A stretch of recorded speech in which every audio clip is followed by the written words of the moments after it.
Is equal to 30 degree. Clear है चीज? यहां तक कोई तकलीफ है या नहीं? ओके, इसीलिए मैं बोल रहा था कि assumptions जानना बहुत जरूरी है। तो थीटा का वैल्यू 30 डिग्री आ गया, ठीक है। अगर थीटा का वैल्यू 30 डिग्री आ गया, इसका मतलब क्या है, यहाँ पे y है, ठीक है, और यहाँ पे d है। तो थीटा का वैल्यू अगर 30 डिग्री आ गया, तो अब हम कह सकते हैं कि tan 30 डिग्री जो होगा वो y अपॉन कैपिटल D होगा। यानी कि यहां से हम कह सकते हैं y का वैल्यू कितना हो जाएगा, y का वैल्यू हो जाएगा d tan 30 डिग्री, है कि नहीं? चेक कर लीजिए। हमने क्या निकाला कि 1000 मैक्सिमा कहां पे होगा, 1000 मैक्सिमा एंगुलर पोजीशन 30 डिग्री पे होगा, ठीक है। 1000 मैक्सिमा कहां पे होगा, जब theta is equal to 30 degree है। जब theta is equal to 30 degree आ गया, तब हम क्या यूज कर सकते हैं कि tan 30 डिग्री जो है वो y अपॉन कैपिटल D हो जाएगा, यानी y कितना हो जाएगा, d tan 30 डिग्री। यानी कि d tan 30 डिग्री अगर हम करेंगे तो हमें क्या मिलेगा, d का वैल्यू है 1, tan 30 डिग्री 1/√3, यानी कि हमारा आंसर आ जाएगा 1/√3 मीटर। करेक्ट? क्लियर? ठीक है, इसमें कोई तकलीफ? परफेक्ट। तो ये चीज चेक हमें करनी पड़ेगी जब भी ये बहुत दूर, अगर सेंट्रल मैक्सिमा से बहुत दूर की अगर बात करें तो हमेशा हमें केयरफुल हो जाना है। ऑलराइट, चलिए ये क्लियर हो गया। तो फाइनल क्या करना है, हमें करना है distance of the 5000 maxima. Okay, same चीज यूज करेंगे। डेल्टा एक्स क्या होता है, डी साइन थीटा, और ये कितना हो जाता है, ये हो जाता है एन लैम्डा। अब थीटा साइन थीटा कितना हो गया, साइन थीटा हो गया N lambda divided by D. तो साइन थीटा मैक्सिमम कितना हो सकता है, साइन थीटा मैक्सिमम 1 हो सकता है। तो n का जो मैक्सिमम वैल्यू है वो कितना हो सकता है, वो हो सकता है डी अपॉन लैम्डा। और डी अपॉन लैम्डा हमने पहले निकाल रखा है, कितना निकाल रखा है D upon lambda, 2000। D upon lambda हमने 2000 निकाल रखा है। यानी कि n मैक्स जो है वो n मैक्स कितना है, 2000।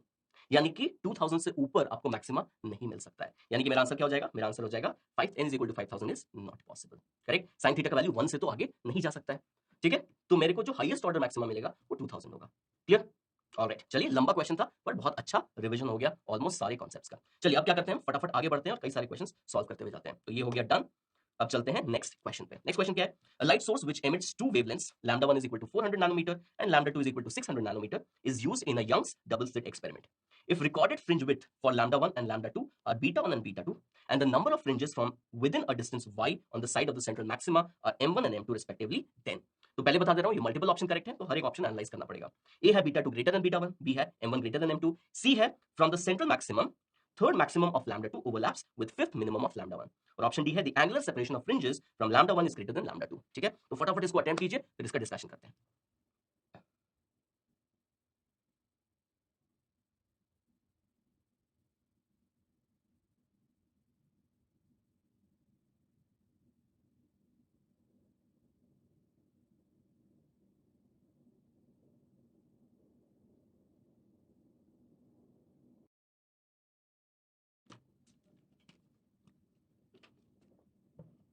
चलिए देखते हैं इस क्वेश्चन को, बहुत ही सिंपल क्वेश्चन है।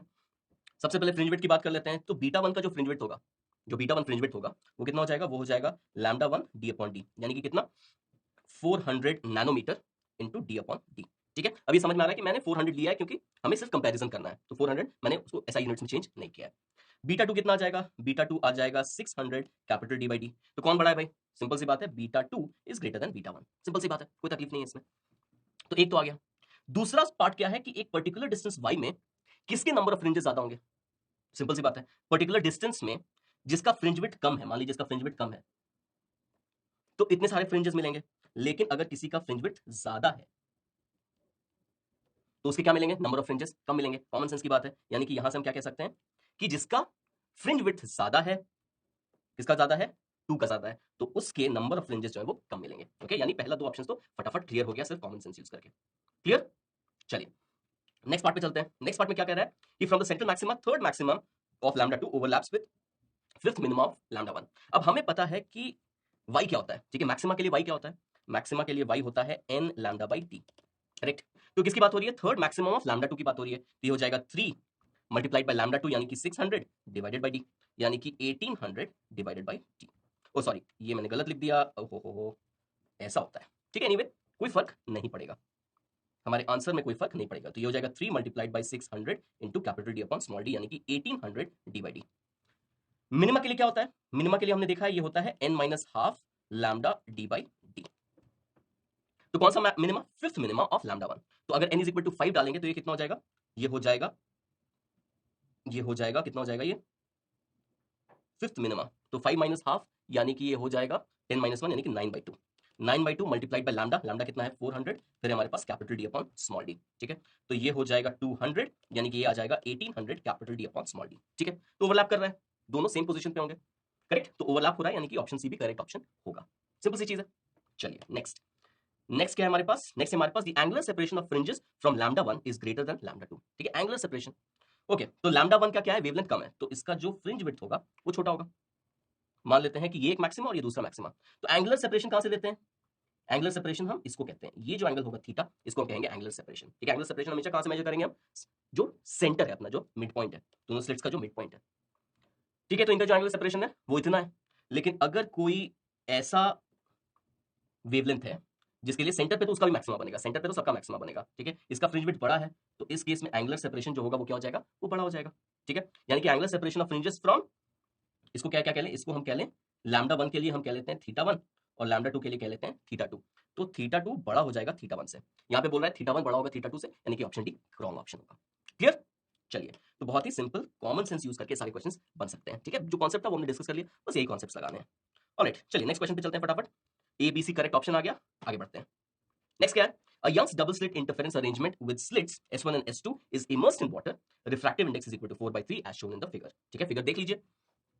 The position of maxima on the surface of water are given by x square is equal to p square m square lambda square minus t square, where lambda is the wavelength of light in air, refractive index 1, 2d is the separation between the slits, and m is an integer, the value of p is।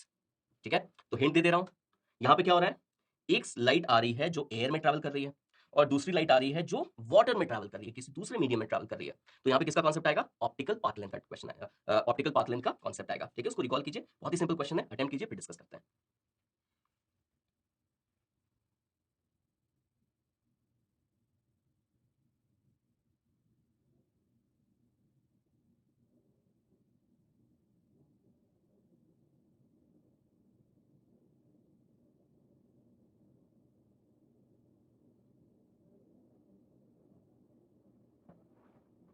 चलिए इसको discuss करते हैं। ठीक है, optical path length का क्या फंडा है, ऑप्टिकल पाथ लेंथ का ये फंडा है कि अगर किसी मीडियम में कोई एक्स डिस्टेंस चल रहा है तो उसका जो ऑप्टिकल पाथ लेंथ हो जाएगा वो म्यू इंटू एक्स होगा। ठीक है, अगर कोई मीडियम है जिसका रिफ्रैक्टिव इंडेक्स म्यू है, उस पे पाथ लेंथ अगर एक्स है तो ऑप्टिकल पाथ लेंथ क्या हो जाएगा, म्यू एक्स हो जाएगा। ठीक है, तो इंटरफेरेंस के लिए क्या इंपॉर्टेंट है, ऑप्टिकल पाथ डिफरेंस इंपॉर्टेंट है, ना कि पाथ डिफरेंस। ठीक है, क्योंकि ऑप्टिकल पाथ डिफरेंस किसको इफेक्ट करेगा, डेल्टा को, यानी फेज डिफरेंस को। तो इंटरफेरेंस के लिए क्या मैटर करता है, फेज डिफरेंस। फेज डिफरेंस के लिए क्या मैटर करता है, ऑप्टिकल पाथ डिफरेंस, ना कि पाथ डिफरेंस। ठीक है, क्योंकि अगर सेम डिस्टेंस डिफरेंट मीडियम में ट्रैवल करेंगे तो उनका जो फेज चेंज होगा वो डिफरेंट होगा, ये इंपॉर्टेंट है। ठीक है, तो ऑप्टिकल पाथ लेंथ कितना हो जाता है, म्यू इंटू एक्स। ठीक है, तो चलिए ये एक रे आई, रे नहीं ये तो वेव है, तो वेव कहते हैं, एक वेव आई ऐसे, ये डिस्टेंस कितना हो जाएगा, ये जो हाइपोटेन्यूज हमने बनाया कितना हो जाएगा, x square plus D square का अंडर रूट, और ये दूसरी रे आई ऐसे, ये डिस्टेंस भी कितना होगा, x square plus D square का अंडर रूट। ठीक है, ये पॉइंट को पी कह लेते हैं। तो एस टू पी का जो पाथ लेंथ है वो कितना है, वो है x square plus D square. लेकिन इसका ऑप्टिकल पाथ लेंथ कितना है, इसका ऑप्टिकल पाथ लेंथ है mu times of this distance. तो ये क्या हो गया, एस टू पी हो गया। इसमें से हम क्या सब्ट्रैक्ट करें, इसमें से हम सब्ट्रैक्ट करेंगे एस वन पी, यानी कि बेसिकली हम क्या निकाल रहे हैं, पाथ डिफरेंस ही तो निकाल रहे हैं, ऑप्टिकल पाथ डिफरेंस निकाल रहे हैं। तो ये हो जाएगा under root of X square plus D square, यानी कि आपका जो ऑप्टिकल पाथ डिफरेंस है, ऑप्टिकल पाथ डिफरेंस वो कितना हो जाएगा, वो हो जाएगा mu minus one into under root of X square plus D square. अगर इस पॉइंट पे मैक्सिमा है तो ये किसके बराबर होना चाहिए, ये एन लैम्डा के बराबर होना चाहिए। ठीक है, लेकिन क्वेश्चन में हमें एम दिया हुआ है तो हम इसको एम कर लेते हैं, एम इज एन इंटीजर। ठीक है, तो यहाँ एम यूज कर लेते हैं, करेक्ट है कि नहीं। चलिए सब्स्टिट्यूट करते हैं, म्यू का वैल्यू कितना है 4/3, यानी कि ये कितना हो जाएगा 1/3, स्क्वायर कर दें तो 1/9 हो जाएगा, 4/3 माइनस 1, अब ये सब म्यू 4/3 है तो 4/3 माइनस 1 1/3, और दोनों साइड स्क्वायर कर रहे हैं, ऑब्वियसली मुझे बताने की जरूरत आपको नहीं है। तो 1/3 का स्क्वायर 1/9 हो जाएगा, यहाँ हो जाएगा x square plus D square, और यहाँ पे कितना हो जाएगा एम स्क्वायर लैम्डा स्क्वायर, यानी कि यहाँ से हमें क्या मिलेगा, यहाँ से हमें मिलेगा X square is equal to 9 M square lambda square minus D square, X square is equal to 9 M square D lambda square minus D square. ठीक है, अब यहाँ कंपैरिजन किसके साथ करना था, P square M square lambda square minus D square, P square M square lambda square minus D square. तो अगर दोनों का स्ट्रक्चर देखिए तो बिल्कुल आइडेंटिकल है, तो यहाँ से कोई भी बोल सकता है कि जो पी का वैल्यू आएगा वो 3 आ जाएगा, है कि नहीं। ठीक है, तो ऑप्टिकल पाथ लेंथ का अगर आपको कॉन्सेप्ट पता है तो बड़ा ही सिंपल क्वेश्चन था। ठीक है, तो इसको फटाफट नोट कीजिए, फिर नेक्स्ट क्वेश्चन पे चलते हैं।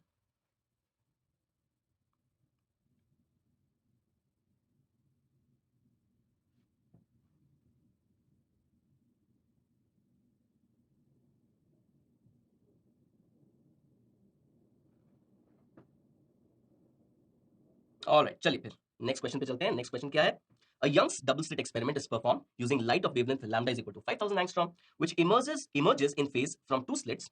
A distance d is equal to 3 into 10 to the power minus 7 meter apart. A transparent sheet of thickness t is equal to 1.5 into 10 to the power minus 7 meter is placed over the slits. over one of the slits. ठीक है, displaced over one of the slits. The refractive index of the material of this sheet is mu is equal to 1.17. Where does the central maximum of the interference pattern now appear? ठीक है, तो बड़ा ही typical question है। हमने एक slit के ऊपर एक ग्लास स्लैब रख देते हैं या किसी मटेरियल का स्लैब रख देते हैं या फिर थिन फिल्म रख देते हैं, थिन शीट रख देते हैं जिसका रिफ्रैक्टिव इंडेक्स कुछ और होता है, तो कहानी थोड़ी सी चेंज हो जाती है। उसको रिकॉल कीजिए, अटेम्प्ट कीजिए, फिर डिस्कस करते हैं।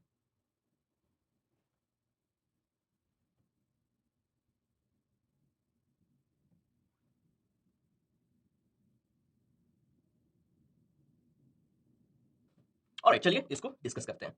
ठीक है, अब अगर हमने ये फिल्म, ठीक है, क्या यहाँ पे बोला, शीट ऑफ पेपर, जो भी शीट बोलते हैं, ये शीट हमने नहीं डाला है, तो सेंट्रल मैक्सिमा कहाँ होगा? सेंट्रल मैक्सिमा यहाँ होगा, क्योंकि ये जो पाथ लेंथ है S1, इस पॉइंट को P कह लेते हैं, और ये जो पाथ है S2P, तो S1 और S2P क्या है? बराबर है, यानी कि पाथ लेंथ बराबर तो पाथ डिफरेंस 0, तो कंस्ट्रक्टिव इंटरफेरेंस मैक्सिमा। ये सारी कहानी हम जानते हैं। ओके, अब मान लीजिए कि यहाँ पे हमने एक शीट रख दिया जिसका थिकनेस है T। ठीक है, यहाँ पे एक शीट हमने रख दिया जिसका थिकनेस है T। अब क्या होगा? अब ये जो T थिकनेस के थ्रू जब लाइट जा रही है तो किसी दूसरे मीडियम के थ्रू जा रही है, यानी कि उसका ऑप्टिकल पाथ लेंथ क्या हो जाएगा? चेंज हो जाएगा। ठीक है, उसका ऑप्टिकल पाथ लेंथ क्या हो जाएगा? चेंज हो जाएगा। ओके, अब ऑप्टिकल पाथ लेंथ चेंज हो जाएगा तो कैसे चेंज होगा? बढ़ जाएगा। ठीक है, क्योंकि ऑप्टिकल पाथ लेंथ कितना हो जाए? Mu into x. तो इस केस में ऑप्टिकल पाथ लेंथ सिर्फ इतने के लिए, इतने पाथ के लिए जो शीट के थ्रू लाइट क्रॉस कर रही है, सिर्फ उतने पाथ के लिए ऑप्टिकल पाथ लेंथ कितना हो जाएगा? म्यू इनटू टी, यानी कि पाथ लेंथ क्या हो गया? पाथ लेंथ बढ़ गया। पाथ लेंथ क्या हुआ? बढ़ गया। अब सेंट्रल मैक्सिमा के लिए हमें क्या चाहिए? हमें फेज डिफरेंस नहीं चाहिए। सेंट्रल मैक्सिमा के लिए फेज डिफरेंस कितना होना चाहिए? 0 होना चाहिए, है कि नहीं? सेंट्रल मैक्सिमा के लिए फेज डिफरेंस 0, यानी कि ऑप्टिकल पाथ डिफरेंस कितना होना चाहिए? 0, यानी कि ऑप्टिकल पाथ लेंथ दोनों का सेम होना चाहिए। करेक्ट, ऑप्टिकल पाथ लेंथ हमें दोनों का सेम रखना है। अगर ऑप्टिकल पाथ लेंथ हमें दोनों का सेम रखना है तो उस केस में क्या होगा? उस केस में हमें किस डायरेक्शन में सेंट्रल मैक्सिमा मिलेगा, या किस डायरेक्शन में सेंट्रल मैक्सिमा शिफ्ट होगा? सेंट्रल मैक्सिमा शिफ्ट होगा उस डायरेक्शन में जिस स्लिट के सामने हमने ये शीट लगाया है। ठीक है, क्यों? क्योंकि अब ये जो S1P ऑप्टिकल पाथ लेंथ है, पाथ लेंथ नहीं, S1P ऑप्टिकल पाथ लेंथ, ये बड़ा हो गया है, S2P से ये बड़ा हो गया है। ठीक है, तो हमें क्या करना पड़ेगा? S1P के ऑप्टिकल पाथ लेंथ को छोटा करना पड़ेगा और S2P के पाथ लेंथ को बड़ा करना पड़ेगा। ये कैसे हम अचीव करेंगे? ये ऐसे हम अचीव करेंगे कि जो पॉइंट है वो उस साइड शिफ्ट हो जाए। तो अब क्या सिचुएशन है? अब ये सिचुएशन है, इसको कह लेता हूं P प्राइम, है कि नहीं? तो हमने क्या किया? S1P प्राइम जो पाथ है उसी को घटा दिया। इसका मतलब क्या है कि इसका ऑप्टिकल पाथ लेंथ क्या हो गया? घट गया। और S2P प्राइम जो है वो क्या हो गया? वो बढ़ गया।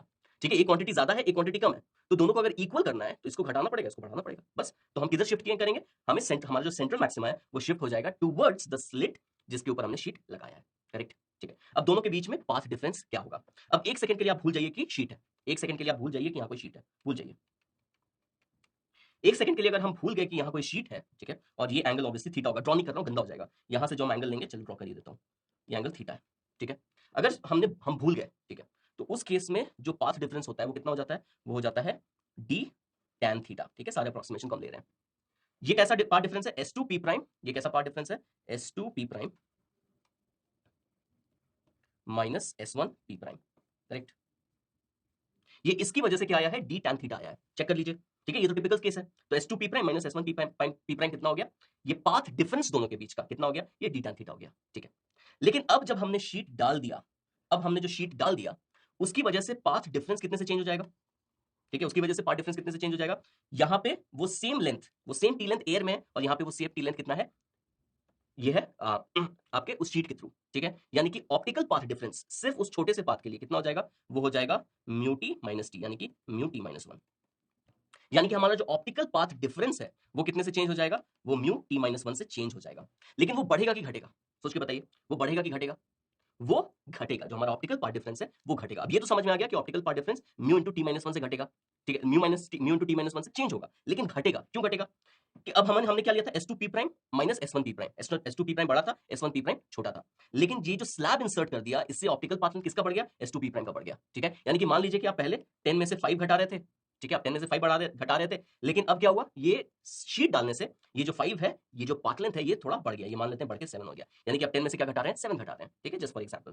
तो ऑप्टिकल पाथ डिफरेंस क्या हो जाएगा? घट जाएगा, इसलिए ये हो जाएगा D tan theta into mu into T minus 1। Correct, तो जब हमने एक शीट डाल दिया है किसी दूसरे रिफ्रैक्टिव इंडेक्स का, एक पर्टिकुलर थिकनेस का, तो उसकी वजह से जो आपका पाथ डिफरेंस है वो कितना हो जाएगा? वो D tan theta minus mu into T minus 1 हो जाएगा। ठीक है, सारे केसेस में अगर एक स्लिट पे हमने शीट लगाया है तो। ठीक है, ये हो जाएगा पाथ डिफरेंस। अब यहाँ पे हमें एक स्पेशल मैक्सिमा की तलाश है। ठीक है, वो स्पेशल मैक्सिमा क्या है? कि वो हमें सेंट्रल मैक्सिमा चाहिए।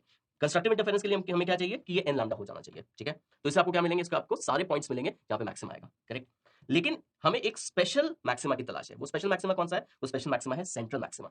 सेंट्रल मैक्सिमा पे पाथ डिफरेंस 0 हो जाना चाहिए, या कहूं तो ऑप्टिकल पाथ डिफरेंस 0 हो जाना चाहिए। यानी कि मैं क्या कह सकता हूं कि डी टैन थीटा कितना हो जाएगा? डी टैन थीटा हो जाएगा mu into T minus 1। Correct, ठीक है। अब डी की जगह हम क्या लिख सकते हैं? डी की जगह हम सॉरी डी की जगह तो हम डी लिखेंगे। टैन थीटा की जगह हम क्या लिख सकते हैं? टैन थीटा की जगह हम y divided by capital D लिख सकते हैं, और ये हो जाएगा म्यू इंटू टी माइनस 1। यानी कि फाइनली हम लिख सकते हैं कि y is equal to mu into T minus 1 into D divided by small D. Clear? Alright, तो अब हमें क्या करना है? हमें सब्स्टिट्यूट करना है। म्यू का वैल्यू कितना हो जाएगा? म्यू का वैल्यू है 1 ओह सॉरी, यहां पे मैंने गड़बड़ कर दी। ये म्यू टी माइनस टी है, तो ये हो जाएगा T into mu minus 1। Sorry, ये हो जाएगा T into mu minus 1। Concept में कुछ भी चेंज नहीं हो रहा है, सिर्फ ये एक्सप्रेशन में चेंज कर दे रहा हूं। कॉन्सेप्ट में कुछ भी चेंज नहीं हो रहा है।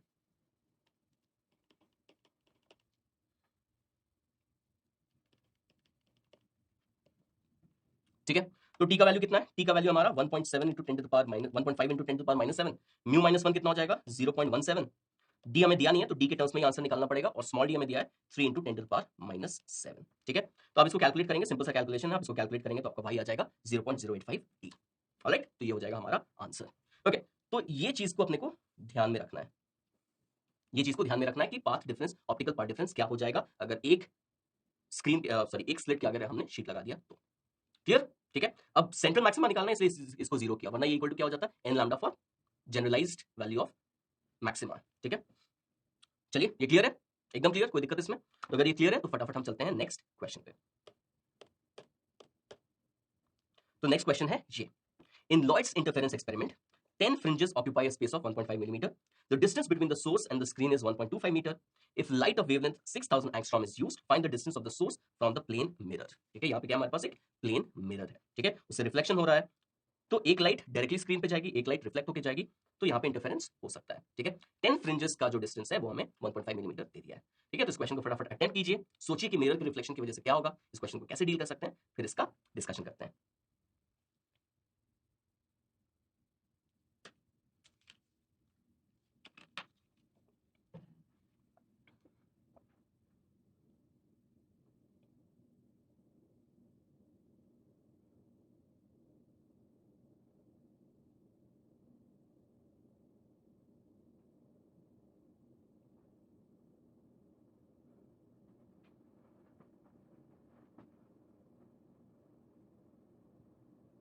ऑलराइट, चलिए इसमें की कॉन्सेप्ट क्या है? की कॉन्सेप्ट ये है कि मिरर से रिफ्लेक्शन होता है तो यहाँ पाई का फेज इन्वर्जन हो जाता है। ठीक है, क्या होता है? मिरर से रिफ्लेक्शन होने के बाद उस वेव में पाई का फेज इन्वर्जन हो जाता है। ठीक है, अब light rare medium to denser medium अगर जाती है, रिफ्लेक्शन की बात कर रहा हूँ, ठीक है, सिर्फ मैं रिफ्लेक्शन की बात कर रहा हूँ, ट्रांसमिटेड लाइट में कभी भी फेज इन्वर्जन नहीं होता है। तो जैसा वेव ऑन स्ट्रिंग होता था ना, एक्जैक्टली वैसा होता है यहाँ पे। ठीक है, तो रिफ्लेक्शन में, ट्रांसमिटेड वेव में कभी भी कोई फेज इन्वर्जन नहीं होता है।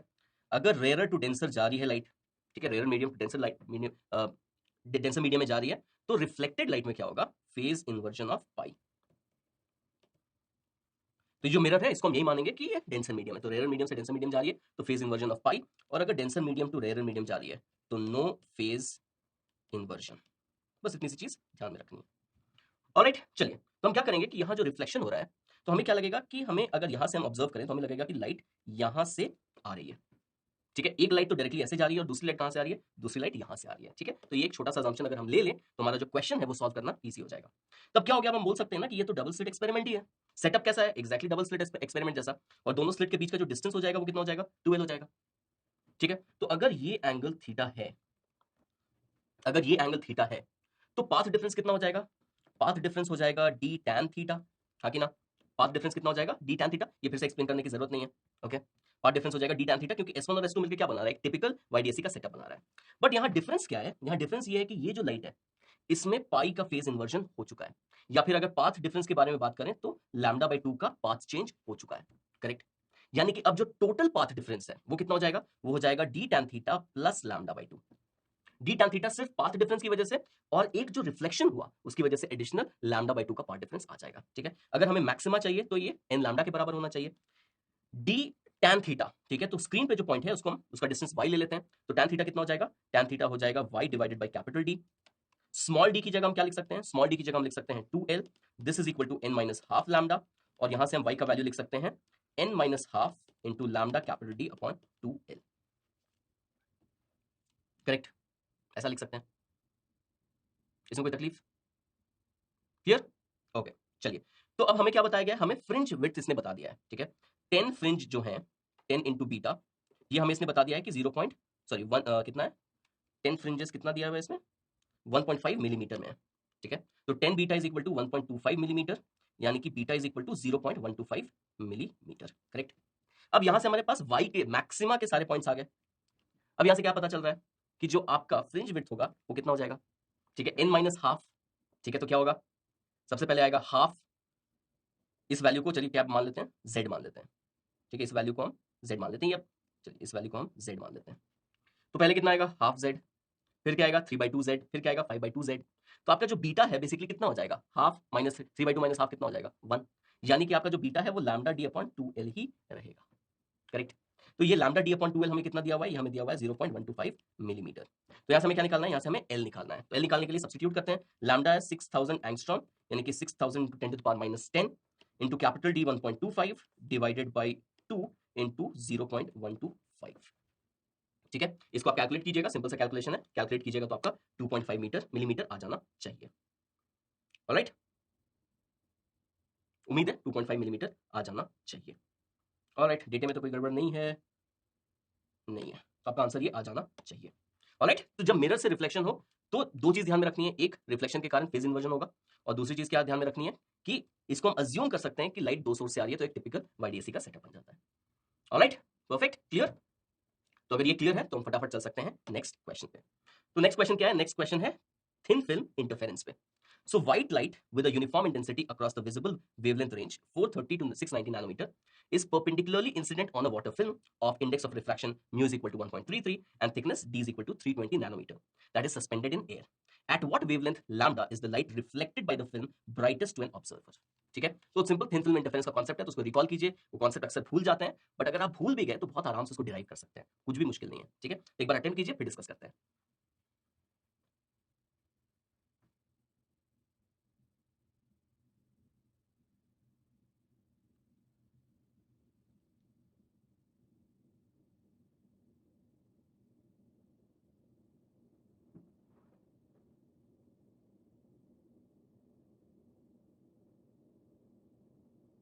चलिए थोड़ा कॉन्सेप्ट रिवाइज कर लेते हैं। तो ये जो भी हम डिराइव कर रहे हैं वो थिन फिल्म इंटरफेरेंस के लिए कर रहे हैं और नॉर्मल इंसिडेंस के लिए कर रहे हैं। तो यहाँ पे जो हमने दिखाया है वो नॉर्मल इंसिडेंस नहीं है। नॉर्मल इंसिडेंस में रिफ्लेक्शन और ट्रांसमिशन एक ही लाइन में, incident light, reflected light, transmitted light, वो एक ही लाइन में आ जाएगा, वो दिखाना मुश्किल हो जाएगा, इसलिए इसको थोड़ा एंगल पे दिखाया है, बट ये ट्रू तभी होगा जब ये एंगल बहुत छोटा है, ठीक है। ओके, तो क्या होता है, लाइट इंसिडेंट हुई, रिफ्लेक्ट हुई, ठीक है, और कुछ पार्ट ट्रांसमिट हो गया। तो जो रिफ्लेक्ट हुआ वो क्या हुआ, एयर से वाटर में रिफ्लेक्ट हुआ, यानी rare medium to denser medium में रिफ्लेक्ट हुआ, यानी कि यहाँ पाई का फेज इन्वर्जन हो गया ऑलरेडी यहाँ पाई का फेज इन्वर्जन हो गया, या फिर λ/2 से पाथ लेंथ चेंज हो गया। करेक्ट, इसमें कोई तकलीफ? ओके। अब ये जो ट्रांसमिटेड लाइट आई, वो ट्रांसमिटेड लाइट इस बाउंड्री पे आएगी, और ये बाउंड्री क्या है, denser medium to rare medium, यानी कि यहाँ पे कोई रिफ्लेक्टेड लाइट में फेज इन्वर्जन होगा, नहीं होगा ना, ठीक है, यहाँ पे कोई फेज इन्वर्जन नहीं होगा। अब फिर लाइट यहाँ पे आ गई और लाइट यहाँ पे ट्रांसमिट होगा, और ट्रांसमिटेड लाइट में तो कभी फेज इन्वर्जन होता ही नहीं है, ठीक है, और ये चीज चलती जाएगी, ठीक है। तो ये जो सारी लाइट है, ठीक है, तो ले लेते हैं कि यहाँ पे अपना ऑब्जर्वर है, तो इस ऑब्जर्वर को ये लाइट मिल रही है, तो यहाँ इंटरफेरेंस किसके बीच में हो सकता है, एक जो ये वेव है जो पहले रिफ्लेक्शन से वापस आई, और ये एक दूसरी वेव है जो ट्रांसमिट हुई, रिफ्लेक्ट हुई, फिर ट्रांसमिट हुई और ये आई। तो दोनों के बीच में अगर पाथ डिफरेंस है, दोनों के बीच में अगर ऑप्टिकल पाथ डिफरेंस है, तो दोनों के बीच में फेज डिफरेंस होगा, यानी कि इंटरफेरेंस हो सकता है। हमें देखना है कि किस वेवलेंथ के लिए कंस्ट्रक्टिव इंटरफेरेंस होगा। ओके, तो अब फेज डिफरेंस निकालने की कोशिश, या पाथ डिफरेंस निकालने की कोशिश करते हैं। तो ये जो है, ये जो वेव है, वेव 1, ये पाई से आगे हो गया, ठीक है, ये तो पाई से आगे हो गया, ठीक है, इस पॉइंट पे। अब इसने कितना ट्रैवल किया, इसने ये डी ट्रैवल किया, ठीक है, जैसे मैंने बोला कि नॉर्मल इंसिडेंस है, उस केस में जो लेंथ ट्रैवल करेगा वो थिकनेस के बराबर होगा, ठीक है। फिर ये यहाँ आया, यहाँ पे भी इसने डी ट्रैवल किया, और फिर ये यहाँ पे गया, ठीक है, फाइनली फिर ये यहाँ गया। तो यहाँ से लेके यहाँ तक में उसने एक्स्ट्रा कितना चला, उसका एक्स्ट्रा लेंथ कितना था, उसका एक्स्ट्रा पाथ लेंथ कितना था, उसका एक्स्ट्रा पाथ लेंथ था 2d, करेक्ट, उसका एक्स्ट्रा पाथ लेंथ कितना था 2d। तो अगर एक्स्ट्रा पाथ लेंथ 2d था, लेकिन वो एक वाटर के फिल्म में है जिसका रिफ्रैक्टिव इंडेक्स म्यू है, यानी कि उसकी वजह से जो फेज डिफरेंस होगा वो कितना हो जाएगा, म्यू इंटू 2d, ठीक है। तो एक्स्ट्रा कितना चला, म्यू इंटू 2d। लेकिन ये जो फर्स्ट वेव है इसका ऑलरेडी लैम्डा बाय 2 से पाथ लेंथ आगे बढ़ चुका था, यानी कि नेट फेज पाथ डिफरेंस कितना हो जाएगा, mu into 2d minus lambda minus by 2। ठीक है, या फिर आप इसको ऐसे भी लिख सकते हैं, mu into 2d plus lambda by 2। तो plus lambda by 2 minus lambda by 2 में कोई फर्क नहीं पड़ रहा है। ठीक है, तो जो भी आपकी मर्जी आप उसको चूज कर सकते हैं। मैंने माइनस लैम्डा बाई 2 ले लिया। अब यहाँ पे कंस्ट्रक्टिव इंटरफेरेंस होना है, यानी ये n लैम्डा के बराबर होना चाहिए। यानी कि यहां से क्या आएगा, यहां से आएगा 2 mu d is equal to n plus half lambda. यानी यहां से हम कह सकते हैं कि lambda should be equal to 4 mu d divided by 2n plus 1। ठीक है, तो क्या करेंगे हम, n का जैसे जैसे वैल्यू चेंज करेंगे लैम्डा का वैल्यू चेंज होगा। तो जो भी लैम्डा का वैल्यू सेटिस्फाई होता है, ठीक है, n का वैल्यू चेंज करेंगे तो जो भी लैम्डा का वैल्यू आता है वो सारे लैम्डास के लिए या वो सारे वेवलेंथ्स के लिए कंस्ट्रक्टिव इंटरफेरेंस हो सकता है। ठीक है, तो इसको कैलकुलेट कर लेते हैं कि इस रेंज में 430 टू 690 के रेंज में कौन कौन से वेवलेंथ्स आएंगे। तो पहले क्या करते हैं, n इज इक्वल टू 0 डाल देते हैं। तो पहले 4 म्यू डी को कैलकुलेट कर लेते हैं, उससे इजी पड़ेगा। 4 इंटू म्यू, म्यू कितना है 4/3 मल्टीप्लाइड बाई डी कितना है 320 नैनोमीटर। तो ये कितना हो जाएगा, और इसको डिवाइड करना है 2n प्लस 1 से, तो ये कितना हो जाएगा, ओके इसको तो कैलकुलेट करना पड़ेगा। तो ये हो जाएगा 16 मल्टीप्लाइड बाई 320 को 3 से डिवाइड कर रहा हूँ। सो 3 1 3, फिर 0 आएगा, फिर 3 6 18 आएगा और समथिंग समथिंग आएगा। ठीक है, अप्रॉक्सीमेट ही निकालना है, तो ज़्यादा डिटेल में कैलकुलेशन नहीं कर रहा हूँ। तो 6 6 कितना होता है 96 होता है ना, और फिर ये 16, सो 1696।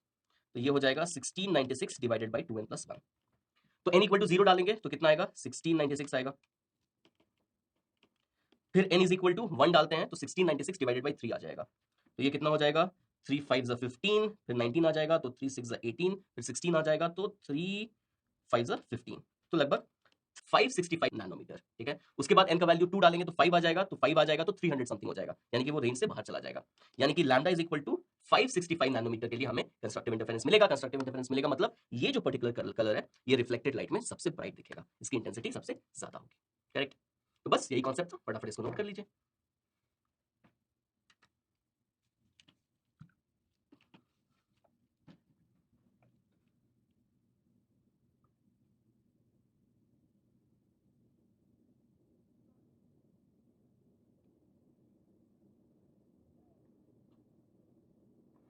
ऑलराइट, फिर आज का सेशन हम यहीं खत्म करते हैं। फिर से बोल रहा हूँ आसान चैप्टर है तो उसको छोड़िएगा मत, रिवाइज अच्छे से कर लीजिएगा। ओके, तो फिर मिलेंगे नेक्स्ट सेशन में, तब तक के लिए keep practicing, keep getting better and have fun with learning. Thanks for watching.